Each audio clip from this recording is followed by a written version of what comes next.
I'm Jeff Cranston, and this is Talking Michigan Transportation.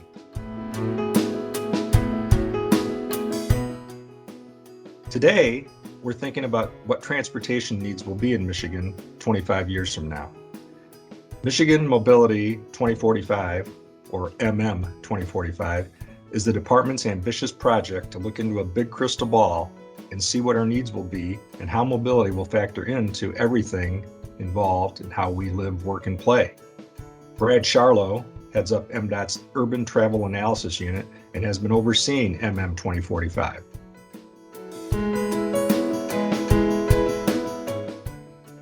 So Brad, what is MM 2045? Tell us why it's important. Why does the federal government ask state DOTs to engage in this process? Sure. Well, MM 2045 is Michigan's state long-range transportation plan. And overall, this really sets the long-term direction on where the state of Michigan wants its transportation network to be over the long-term future. So this offers an opportunity to really look at where do we want to go, where do we want to be, and how do we get there? And so, yeah, states overall are required to put these long-range policy documents together and to coordinate with stakeholders, the general public, and all transportation providers across all modes of transportation in order to develop that long-term direction and vision for the state of Michigan. So how do you know and feel, or how do you get to a place where you feel like you've really had robust involvement? I mean, on one hand, we have, more ways to communicate with each other than we've ever had with so many social media platforms, so much technology available to all of us. But on the other hand, social scientists will tell you that we're like less connected than ever and our interests and attention spans are scattered. So how do you feel confident that you've really reached, everybody that's going to be touched by this, which is everybody, because transportation touches everybody? That's a great question. I guess we always feel that we can reach out to more people as a whole, but when this time we went above and beyond to try to reach a diverse audience overall throughout the state of Michigan, to be inclusive as well as to be equitable in terms of how we go about reaching out. So in this effort, we really looked at what other states did in the past and really tried to build on that. So a few highlights that we did here through the engagement of this plan is we were able to reach out to over 14,000 citizens and respondents through a hybrid of different survey opportunities, as well as both in-person meetings and virtual workshops that we've held over the last 3 years. So we did 4 different online surveys. 2 of those were using the MetroQuest software, where we reached about 7,700 people through those 2 surveys. We did an attitudes and perceptions survey that reached about 1,500 people statewide. We also did a separate survey focusing on the needs of disability groups and received 200 responses for that survey. And then finally, we did 2 rounds of telephone town hall meetings where between those 2 events, we reached 6,300 statewide representatives across all 83 counties in the state of Michigan. And so as a result, we really feel we've done a pretty decent job reaching out and targeting populations throughout the state. We've also worked with other professionals, both at MDOT and partnering agencies, to reach out to environmental justice communities and to make sure that we went to the people or went to events where people were already going to be at. And so the numbers speak for themselves, but even beyond the numbers, just the sheer involvement and word of mouth that has been going on through this effort has been really extensive. Yeah, so I think it's great that you guys have put so much emphasis on equity and in involving everybody. Access for all, not just in terms of what we do in transportation, but access for all in terms of forming a long-range plan. How do you feel like you can gauge that that transparency and accountability that I know is really important? It's a priority of yours and a priority of the departments. for this plan and how it's implemented. Well, one thing we did in addition to just doing general outreach is we formed this stakeholder group that involves representatives from partnering agencies across different modes of transportation, advocacy groups. We have two university professors from Michigan State and Michigan Tech who teach transportation planning and engineering.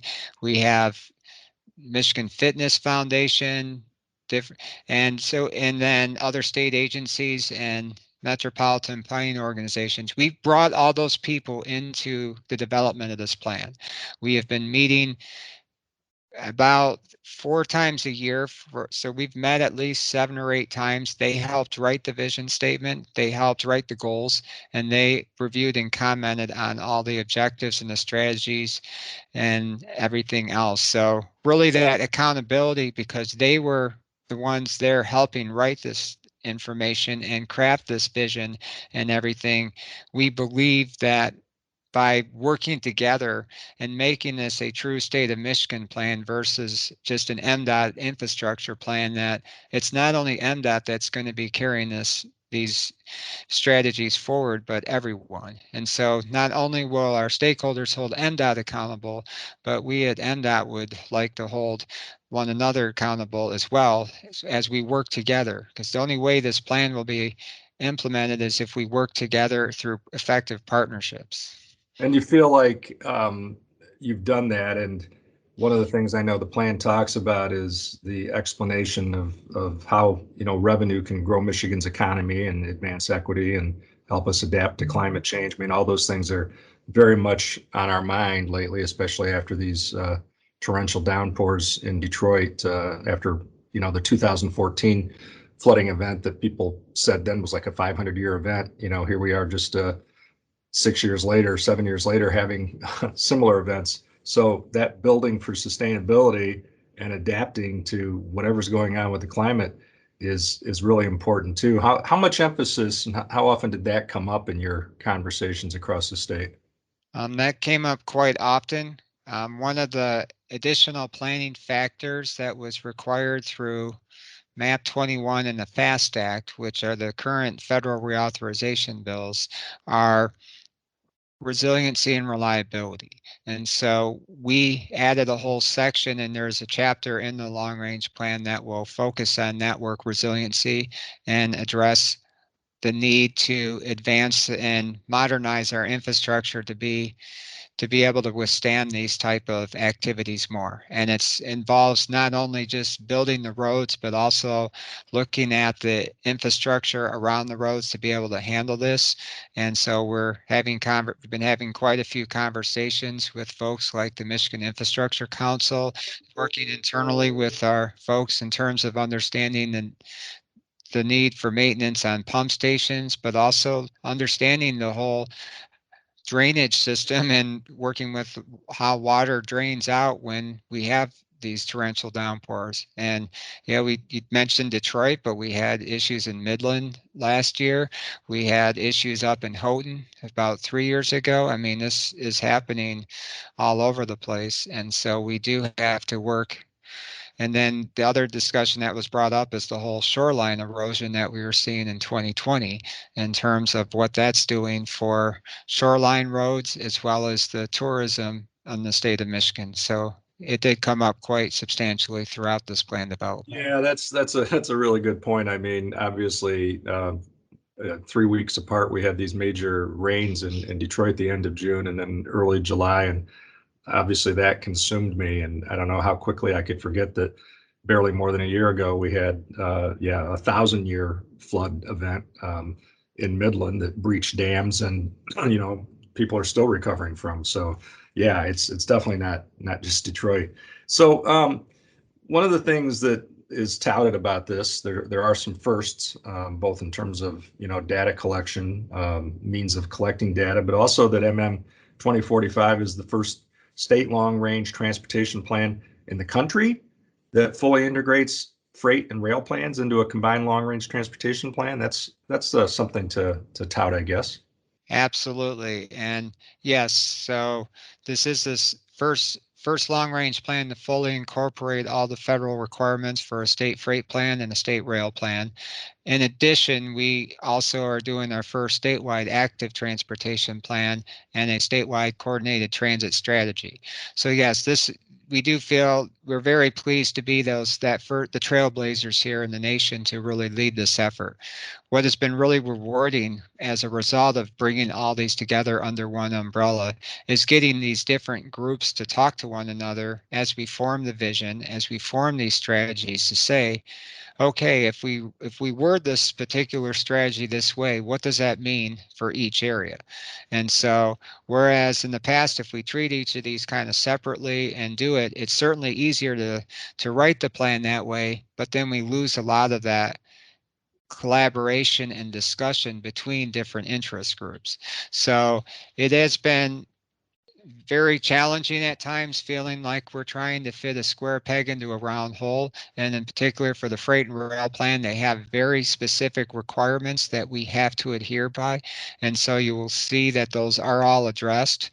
But yes, it's been very rewarding to do this. And we are very appreciative of everyone who's been involved in this effort to really come together with a true multimodal state of Michigan plan. So, years ago, this was called the State Highways Department, it was in a lot of states. I mean, up until recently, Nebraska was the Department of Roads. They changed the name in Michigan to the Michigan Department of Transportation quite some time ago. But a lot of people would say, advocates in the multimodal communities would say that we're still too highways focused, too road and car focused. I know that you guys really put a lot of emphasis on multimodal integration in this planning and involving the groups that advocate for that. Do you feel like, as you look at the plan, you look to 2045, that we are going to be a more multimodal society? I believe, yes, we definitely will be. And frankly, we have to be, because there are so many users of our network that are dependent on a multimodal system in order to get from one place to another. And it's a responsibility for us all to serve all users of the system. And in as much as we rely on our vehicles, not everyone can either afford to own a vehicle or legally operate a vehicle for whatever reason. And so we need to ensure that we provide those choices for all users as a whole. The other things to look at in general as we discuss this, and the plan does really try to discuss early on here when we talk about it, is where each mode of transportation agrees they want to be at that vision by the year 2045. And so we show a diagram in the plan that shows the different modes of transportation that are going from Lake Michigan to Lake Huron. And we showed a depiction just more as a graphic to show, even though we all want to be to the east side of the lake or east side of the state by 2045, we're all at different points on that journey right now. So the Yeah. highway system is very mature. We're focusing more on preserving the system, maybe making a few operational enhancements, and then getting back to what we talked about earlier, focusing on modernizing it for new technologies and for resiliency. Whereas you look at the other modes, there is still some needs for expansion, in particular for passenger rail, public transportation, passenger transportation, transit, and in particular active transportation networks. We don't even have an inventory at this point of where all our active non-motorized transportation facilities are, much less understanding what condition they are in. So even though we all want to get there, what we work on in the short term to bring some of these other modes to catch them up in terms of data availability, in terms of just understanding what the network coverage is a huge challenge that we're going to be working through as part of the implementation of this plan. So what does the data and your own crystal ball, your own instincts tell you about what future generations are going to want? Because I've said many times, as we talked about passenger rail and the decision by Michigan to take federal money from the Obama stimulus to do the enhanced passenger rail between Chicago and Detroit that a lot of other states turned down because we thought that that's the future, and we think that younger generations think of connectivity as their phone and their devices, and not they don't have to drive if they can be on a bus or a streetcar or a train.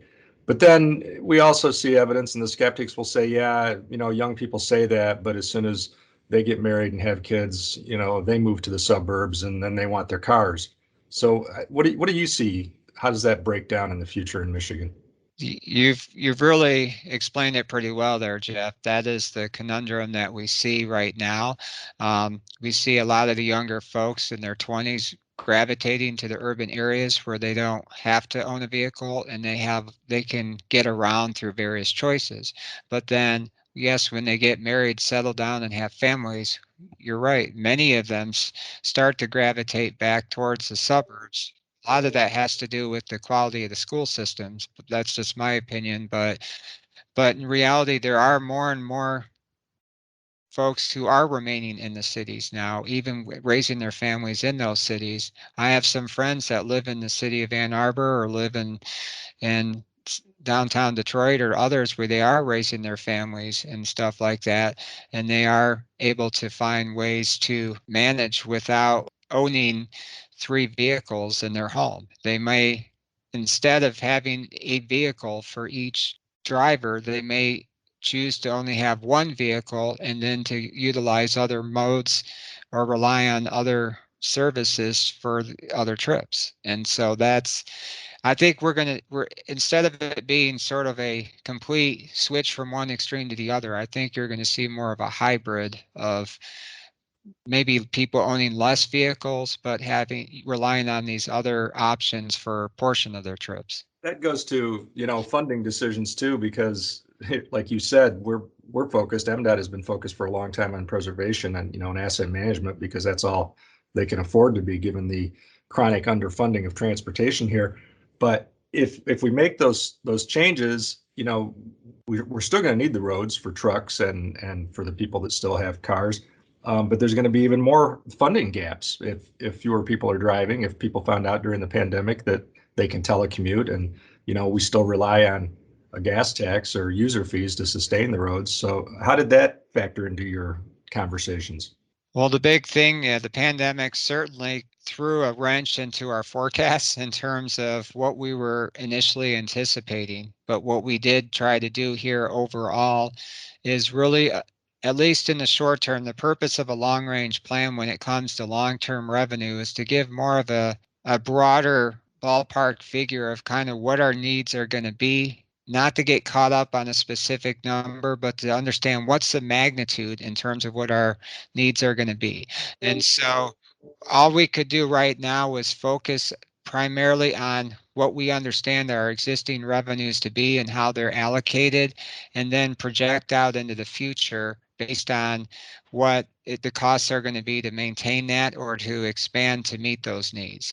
And so essentially, we wound up pretty much showing in the document here that with everything that's being described, we only have enough forecasted revenue to meet about half of the needs in order to achieve the vision of the plan. So we essentially would need to double our program statewide, regardless of mode, regardless of jurisdiction, regardless of who owns or operates. We're going to need to double the program in order to have a chance at meeting the vision. And so that was pretty alarming to see how big those numbers were. And we know that everything didn't get quantified down to the dollar and cent like we do usually for a short-term 5-year program type of thing, but it does give you that magnitude. So one of the things I noted was that the term supply chain has entered the common vernacular. Sounds like people are just more aware of what that means, and probably just-in-time delivery and all the things that freight haulers and companies, deal with and count on now. Talk about that in terms of the plan. Yes, that was a huge, huge supply chain, and really understanding the role of freight and how the supply chain industry has really been a good tool to help the general public understand. I mean, we have all these chip shortages for these trucks right now that we were having vehicles parked on MSU's commuter lot because they couldn't finish putting together the vehicles at the auto industries. How many people are trying to order laptops right now and there are chip shortages in terms of that? We dealt with toilet paper back at the beginning of the pandemic, and then there's other shortages in food supplies right now and other stuff like that that are coming. And so, yes, supply chain really has been something that the public really understands more, and it has also helped them to understand and appreciate more the needs of why we need a freight plan and the freight component to be central to our overall long range plan as a whole. I'll tell you something related to transportation that was short in the supply chain. It was kayaks, if you want to be truly multimodal. Exactly. Kayaks, bikes, boats. I'm hearing every RVs. It sounds like Yeah, there's everything out there right now. It's amazing. I was very fortunate to be able to purchase a new bike right when the stores reopened after the initial pandemic closures. But if I would have waited 2 months to get a new bike, I would have never got one. yeah. It's Many just, many brands are still hard to come by. yeah. So, whether it's kayaks, boats, whether it's bicycles, you name it, it's amazing what this has done to disrupt the whole supply chain industry on a global level. Well, Brad, this is a great overview. I'm going to encourage people to go to the show notes and go to the links for the actual plan and read it because there's a lot there. There's a lot of good infographics. I think the story is told in myriad ways, and there's a lot people can glean from that. Is there anything else you want to add just for emphasis that people should know about MM 2045? Yeah, I guess the big thing here is when it comes to moving forward in transportation, we are all want to get to the same place. And so I just encourage all of us as we move forward here to find ways to work together in terms of achieving this vision because we all want this vision. We all want a multimodal, safe, efficient, resilient, well maintained and funded multimodal network that can get us and provide choices for all users of the system. And so that's really where we want to go. And we hope that people really embrace this plan and will work with each of your respective transportation providers over the next several years to help us as we work to implement this plan as a whole. I think that sums it up very well, Brad. Thanks for talking with us. Yep, thank you. Appreciate it. Thank you again for listening to this week's edition of the Talking Michigan Transportation Podcast. I would like to thank Randy Dubler and Corey Peaty for engineering this week's podcast. To subscribe to show notes and more, go to Apple Podcasts and search for Talking Michigan Transportation.